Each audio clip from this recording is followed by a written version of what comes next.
이른바 판사 블랙리스트 사건에 대한 대법원의 추가 조사 결과가 나왔죠. 문제가 된 건 두 가지입니다. 판사들에 대한 동향 파악하는 문건들이 다수 발견됐다. 또 하나는 원세훈 전 원장 재판 관련해서 청와대와 이런저런 얘기들이 오간 또 관련된 문건이 있었습니다. 판사 동향 파악 관련된 문건들이 있는데요. 거기에 제일 많은 분량을 차지하는 그런 동향 파악의 대상이 된 판사가 있어요. 저 이사자키에 몇 차례 출연해서 이 사법개혁에 대한 목소리를 냈던 판사기도 합니다. 전주지법 군산지원의 차성한 판사, 오늘 또 서울에 직접 모셔가지고 스튜디오에 들어와 계십니다. 어서 오십시오. 예, 안녕하십니까. 예, 차성한 판사입니다. 예. 왜 그렇게 찍히셨어요? 그거는 이제 상고법원 때문입니다. 그러니까 그때 이제 양승태 전 대법원장님께서 이제 주로 역점을 가지고 추진했던, 그리고 또 행정처가 추진했던 상고법원 이슈에 대해서 이제 제가 그 상고 허가제와 그 다음에 1심 판사의 두세 배 대폭 증언을 통해서 1, 2심부터 충실을 하자, 이런 식의 반대 목소리를 냈기 때문에 이제 거기에 대해서 이제 소위 찍힌 거겠죠. 양승태 대법원장이 추진하는 방향에 비판하고 다른 대안을 냈다는 것 때문. 네, 그렇습니다. 그래서 게시글 관련 동향과 대응 방안, 시사인 칼럼 투고 관련 동향과 대응 방안, 이런 이 두 가지 챕터로 된 문건들이 있는 겁니다. 그죠? 그 게시글이라고 하는 게 이제 법관 내부 통신망에 대법원장 방안에 대해서 비판하고 대안을 내는 그런 글들을 쭉 올리신 모양이죠. 예, 맞습니다. 그러면 이런 글들을 이 차 판사가 올렸다. 그것만 요약하면 그냥 이해할 수 있어요. 근데 여기 보니까 대학대 도서관에서 고시 공부하던 중에 학내 성폭력 문제 등의 사안에 대해 장문의 대자보를 쓰면서 논쟁을 하는 등 비주류 활동가 성향을 가졌다. 이런 표현도 있네요. 예, 그런 표현도 있는데 일부는 맞고 일부는 좀 동의할 수 없는 부분이 있는데, 맞는 부분은 이제 당시에 학내 성폭력 문제가 이슈가 많았습니다.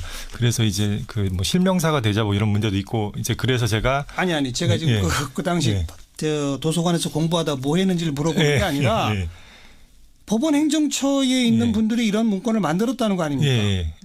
차성한 판사가 주변 사람한테 물어봤겠죠. 그러니까 차성한 판사가 대학 때 고시 공부다 뭐 했는지를 염탐하고 다녔다는 거잖아요. 하여튼 물어봐서 동정 과거에 뭐 했는지. 이 문건 보시고 기분이 어떠셨어요? 그러니까 저는 사실 개인적으로 이제 사적인 저희 가족사나 이런 것들이 좀 들어가 있거든요. 그래서 그 메일 같은 경우는 제가 그 사적 그룹에 친분 있는 판사님들한테 보낸 거지, 사법행정권자들한테 보내라고 보낸 게 아닌데, 이제 그 중에 한 분이 이걸 빼가지고 사법행정권자한테 이런 식으로 전달하는 보고서를 썼다는 거는 저로서는 되게 모욕적으로 느꼈습니다. 그냥 모욕적이다 정도입니까? 그리고 이제 나의 대학 시절 행적까지 이렇게 뒷조사하고 다녔어라고 좀 섬찟한 면이 있죠. 그러니까 사실 근데 제가 이런 어떻게 보면 초기에는 좀 의연한 대응을 할 수 있었던 게, 사실 상고법원 글을 올리고 나서 약간의 낌새 같은 게 있었거든요. 어떤 낌새요? 예를 들어서 해외 연수라고 판사들이 1년 6개월 갔다 오는 게 있거든요. 근데 그 판사 중에 이제 대법원의 정책에 대해서 반대하는 그런 외부 언론 기고를 한 판사를 해당 국가 그 법률상 징계할 수 있는지를 조사해서 보고해달라, 이런 과제를 부과받은 친구가 있다고 들었고, 다행히 그 나라 법상 그런 게 아니라고 보고가 올라갔다고 들었는데, 행정처가 이제 아무래도 그게 저한테 딱 맞는 이슈니까 저를 이제 징계하려고 뭔가 뭘 찾고 있구나라는 식의 두려움을 느끼게 된 거죠. 그 이제 판사로 임용된 후에는 밤을 새워 일을 하고 사건 메모를 하다가 아버님의 임종도 지키지 못하였다고 이런 내용도 들어있네요. 그럼 사실 그게 제가 제일 화가 좀 났던 거고, 저로서는 그러니까 제가 아버지 돌아가신 걸 알고 그런 건 아니지만, 아버지가 이제 암투병 하시는 기간 동안에도 일을 멈출 수가 없어도 그래야 되는 줄 알고 계속 밤새서 일하거나 아니면 이제 시간 내서 문병 가려다가 이제 좀만 더 하다가 이제 갑자기 상태 안 좋아하셨다는 얘기 듣고 갔는데 이제 못 뵌 거거든요. 저로서는 상처로 남은 그런 내용을 이제 우리가 그런 식으로 판사를 착취하는 형태로 이 어떤 재판 제도를 개선할 수는 없다. 우리는 이미 외국의 3, 4배의 사건을 더 빨리 처리하고 있는데 국민들을 만족시키기 위해서 질을 높이려면 그런 판사 증언이 필요하다. 이제 그런 식의 논지에서 나온 건데, 이제 그런 부분들까지 그것도 사적 메일에서 빼내서 보고했다는 거는 저로서는 사실 제일 좀 기분이 나빴던 부분입니다. 사적으로 가까운 판사들한테 보낸 이메일의 내용을 법원행정처 판사들한테 누군가 전달한 거네요. 그 안에 아마 뭐 심의관 출신이나 뭐 이런 분들이 계셨겠죠. 뭐. 예. 심의관이 판사인가요? 예, 판사입니다. 예. 그러니까 그런 자료들을 여기저기서 수집해가지고 뭐 대학 동기들을 염탐한다든지 물어본다든지 뭐 해서 차성환 판사가 예를 들어서 법원 그 판사들 내부 게시판에 어떤 글을 올렸다 정도는 쭉 하나로 취합할 수 있으나 뭐 아까 제가 뭐라 그랬죠? 비주류 활동가 성향 뭐 이런 식의 이 라벨링까지 하면서 그게 아마 제가 대학 다닐 때 법대에서 무슨 학생회 운동 이런 걸 하진 않았거든요. 뭐 그런 표현도 있어요. 그런 거 그런데 이제 제가 그런 이제 학내 성폭력 문제에 대해서 썼던 부분들이나 이런 그런 부분들을 그런 식으로 해석을 하는 거죠.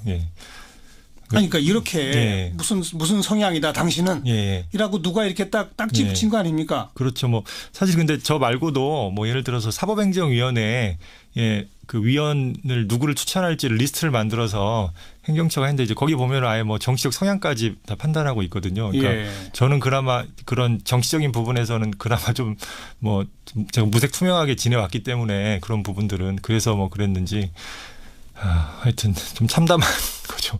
이제 동료 판사가 판사들에 대해서 이런 식으로 동향 보고 문건을 만든다는 것 자체가 좀 상상하기 힘든 일이죠. 그러니까 우리 지금 청취자분들이 그 추가조사위원회에서 어떤 조사 결과를 발표했다더라. 그런데 뭐 보수 언론 쪽에서는 블랙리스트 없다 뭐 이런 것만 제목으로 뽑고 뭐 일부 진보 언론에서는 굉장히 문제가 크다. 사법부의 뭐 근간이 허물어졌다 이런 얘기들이 나오는데 세세하게 어떤 판사에 대해서 어떤 일을 했는지를 잘 모르고 있거든요. 그렇죠. 보고서를 사실 공개해서 일반 국민들이 다 볼 수 있게 하면 좋겠다는 생각이 들 정도입니다. 아니 그래서 제가 지금 우리 차성환 판사에 대해서 이런 식으로 했다. 서울법대 96학번인 차 모모 판사는 법대 학생회 법대 동아리에서 활동한 사실이 없었지만 서울대 도서관에서 고시공부를 하던 중에도 쭉 어쩌고 하면서 비주류 활동가 성향. 2002년 고시공부 중 장애인 문제에 관심을 갖게 된 후부터 장애인 문제 개선을 위한 활동에 열정적으로 참여. 뭐 사실 자체는 뭐 장애인 문제에 관심을 가진 건 맞습니다. 근데 이제 좀 광범위하게 저에 대해서 정보를 수집을 한 것 같긴 하더라고요. 이래도 되는 겁니까? 근데 이제 제가 그런 식의 이제 그런 동향을 파악을 하게 되면 판사가 아무래도 두려움을 느끼게 되거든요. 그러니까요. 그러니까 예를 들어 사실은 그 당시에 어떤 얘기가 있었냐면 뭐 상고법원에 반대하는 글을 제가 올렸잖아요. 그 글에 대해서 뭐 댓글을 뭐 썼는데 뭐 어디서 전화가 와가지고 그래서 바로 뭐 내린 판사님도 있다고 그러고. 그러니까 이게 이렇게 글을 딱 올리면 그 사람의 주장에 당부를 하는 게 아니라 그 사람의 뒤를 캐서 뭐 예를 들어 제가 뭐 건강이 안 좋거나 무슨 일로 인해서 일을 제대로 못하는 기간이 있다면 그건 저의 약점으로 올라갔겠죠. 그러니까 뭐 그런 식으로 자꾸 뒤를 캐면 누가 그 소통을 하겠습니까? 뭐 소통을 강조하셨었는데 전에 전임 대법원장님이 두려움과 자기 검열 그리고 또 이제 뭐 경우에 따라서는 이제 뭐 재판 관련해서도 그러한 두려움을 분명히 줄 수 있겠죠. 게다가 이게 그냥 관련 동향뿐이 아니라 대응 방안까지 있어요. 대응 방안 해서 총론 섣부른 개입은 자제하는 것이 바람직. 그러니까 아마 제가 문건은요. 차 판사가 시사인의 칼럼을 투고한 사실은 이미 국제인권법연구에 다음 익명 카페 등에 공지되어 많은 판사들이 알고 있음. 법원 행정처가 섣불리 개입할 경우 판사들 여론에 역풍을 맞을 우려 존재. 섣부른 개입은 자제하자. 그러나 세 가지 조치를 해야 한다. 문제 부분에 대한 안내, 예의 주시, 일선 판사들의 오해 불식. 이 대응 방안대로 뭘 하던가요? 차 판사한테?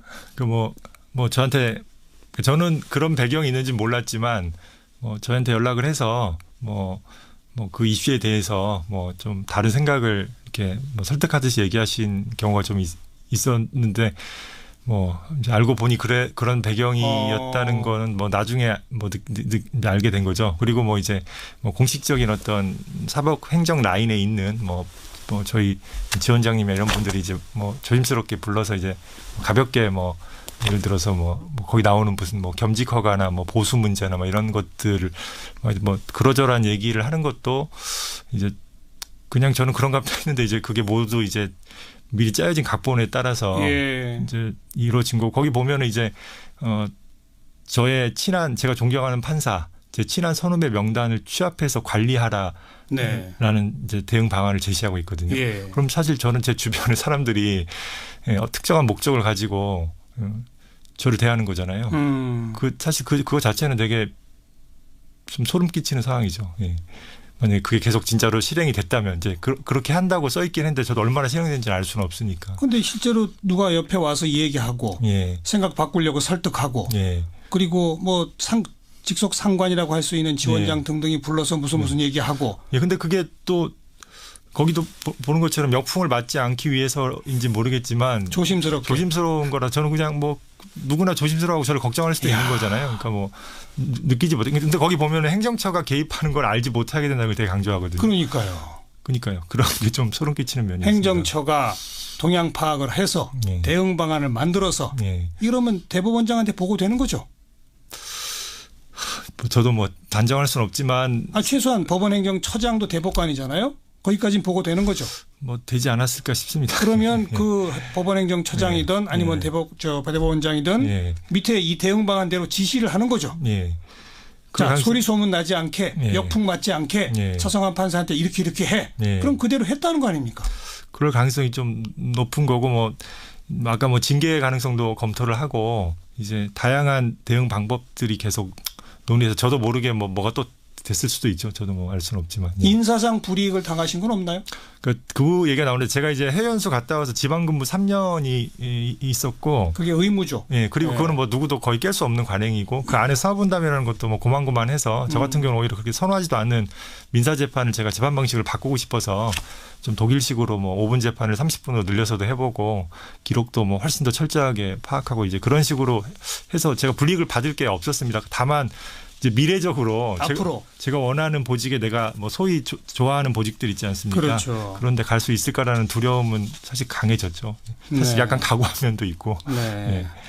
차성환 판사 한 분이 아닙니다. 여러분들이 이런 동향 파악의 대상이 됐는데. 그렇죠. 판사님들 뭐 십수 명, 20-30명이 나와 있죠. 게다가 지금 비밀번호 때문에 보지도 못한 문건이 760건이라고 하고 맞습니다. 예. 법원행정처 차장의 하드디스크는 아예 예. 확보도 못했다는 거 아닙니까? 그러니까 이번에 그 뭐 물러나신 이제 뭐 전 김소영 차장님 체계 하에서는 일단 제공이 되지 않아서 뭐 제공을 행정처에서 거부해서 조사하지 못한 이제 임종원 전 차장님 그 하드와 그다음에 비밀번호 걸린 700개의 파일이 남아 있기 때문에 그걸 열어서 보는 절차가 반드시 이루어져야 되고 이제 거기에 따라서 뭐 모르겠습니다. 저에 대한 문건이 또 나올 수도 있고 안 나올 수도 있겠죠. 뭐 다른 판사님들에 관한 문건도 더 많이 나올 거고 나올 수 있고 뭐 저도 알 수는 없지만 이 문건에서는 우리 차 판사님도 대단히 칭찬을 했어요.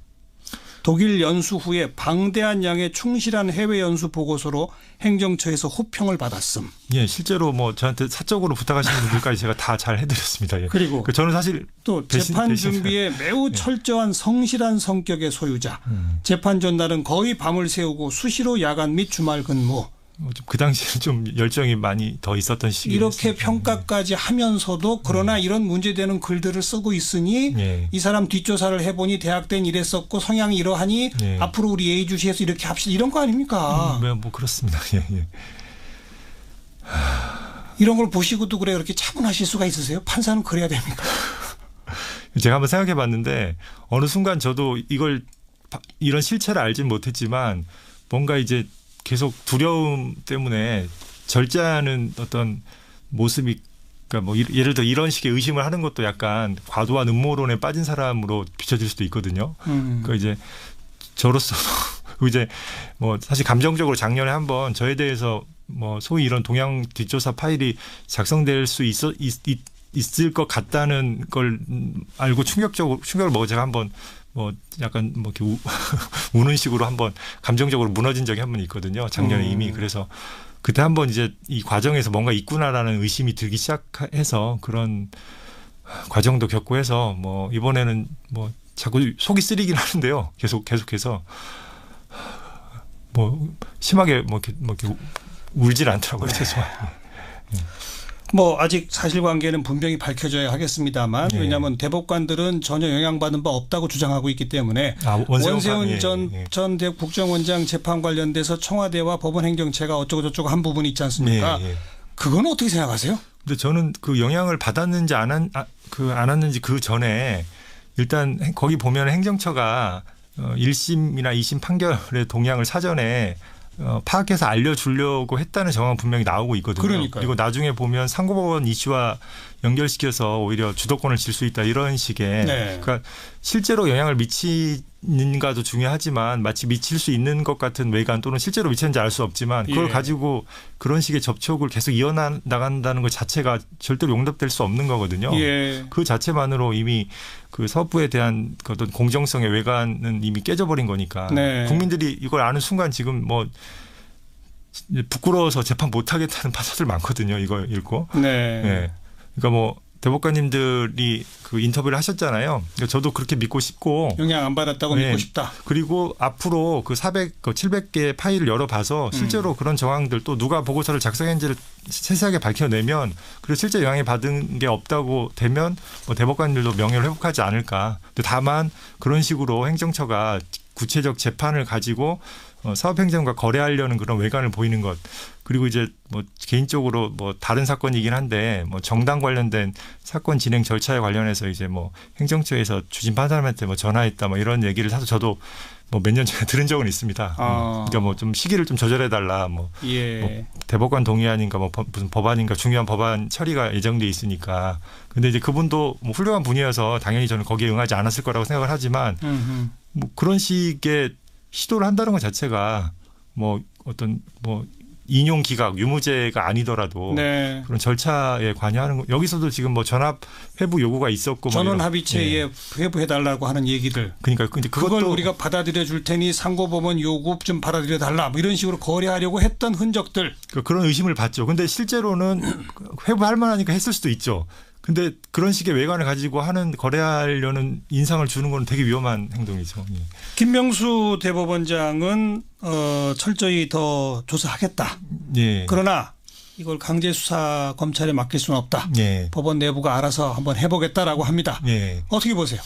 그러니까 사실 저도 여론조사를 봤습니다. 뭐 70% 정도가 다 수사를 원하고 있던데, 그러니까 뭐 한 번 더 이번 일도 사실은 법관들이 다 만들어낸 거거든요. 작년에 저기 파일 조사 거부하니까 그렇죠. 3,000명의 판사들이 뭐 1년 거의 가까이 전국법관 대표회의를 뭐 역사상 처음으로 선출해서 뽑아서 4차례나 해서 요구해서 그나마 여기 해서 이번에 저희가 열어서 보지 않았습니까? 그렇죠. 그러니까 저희가 다시 한 번 더 노력을 해서 또 앞으로 전국법관 대표회의 상설화 규칙이 대법관 회의 규칙에 회의에 올라가 있거든요. 거기서 통과되고 하면 저는 법관들이 한 번 더 기회를 주시면 명명백백하게 밝혀낸 다음에 징계 절차가 필요하면 징계를 하고 또 형사 절차가 필요하다면 또 대법원장님이 뭐 형사소송법상 고발 의무가 있기 때문에 그에 따라 처리하실 거라고 생각을 합니다. 그러니까 선후의 문제지 만약에 형사처벌이 필요한 부분이 뭐 있다면 뭐 판사라고 하더라도 법에 따라 처벌하는 걸 뭐 피할 수는 없으니까 네. 그런 좀 요청을 드리고 싶습니다. 예. 그러나 지금 바로 검찰이 수사에 들어가는 거는 예. 어떤 문제가 있습니까? 그러니까 이제 사실은 저희를 한번 믿어달라는 거죠. 법관들이 스스로 자정해서 이 문제를 해결하는 과정이 사실은 일선 법관들이 재판을 독립을 수호하는 좋은 경험이 되거든요. 사실 작년에 그런 싸움을 통해서 판사회의 전국법관 대표를 하면서 많은 판사들이 성장했어요. 뭐 원래도 그러셨지만 예. 행정처나 대법원장이 일방적으로 뭘 하는 거에 대해서 문제일 경우에 견제할 수 있는 역할을 하겠다. 한 번 더 그런 기회를 주시고 문제가 있으면 저도 뭐 언제든지 뭐 대법원장이든 누구든 비판을 하려는 각오를 가지고 있습니다. 예. 일선 판사들이 지금 차정환 판사 생각과 비슷한 분들이 많습니까? 사실 뭐 제가 다 조사를 해보진 못했습니다. 네, 근데 제가 느끼기에는 그래도 과반수 이상 특히 이제 뭐 좀 표현이 이상한데 희망적이게도 젊은 판사님들일수록 동감하시는 분이 좀 더 많은 것 같고 뭐 생각이 다른 분들은 그래요. 뭐 존재하긴 합니다. 그분들이 다시 뜻을 먹고 의지를 모아서 한번 개혁해 보겠다. 진상 밝히고 징계할 거 하고 처벌할 필요가 있으면 고발해서 형사처벌까지 하고 그다음 제도 개선까지 해보겠다. 예, 맞습니다. 될런지 안 될런지 지켜보겠습니다. 지켜봐 주십시오. 감사합니다. 김태식 님이 판사님의 한숨에 왜 제가 숨을 쉬기 어려워질까요? 8845번님, 그 사람들이 부끄러워해야 하는 건데 휴 힘내세요. 차성환 판사님, 예. 힘내시기 바랍니다. 예, 그 한 번만 제가 시간이 없어요. 아 그래요? 여기까지. 90%의 판사들은 열심히 일하고 있습니다. 묵묵히 재판하고 믿어주십시오. 예. 예.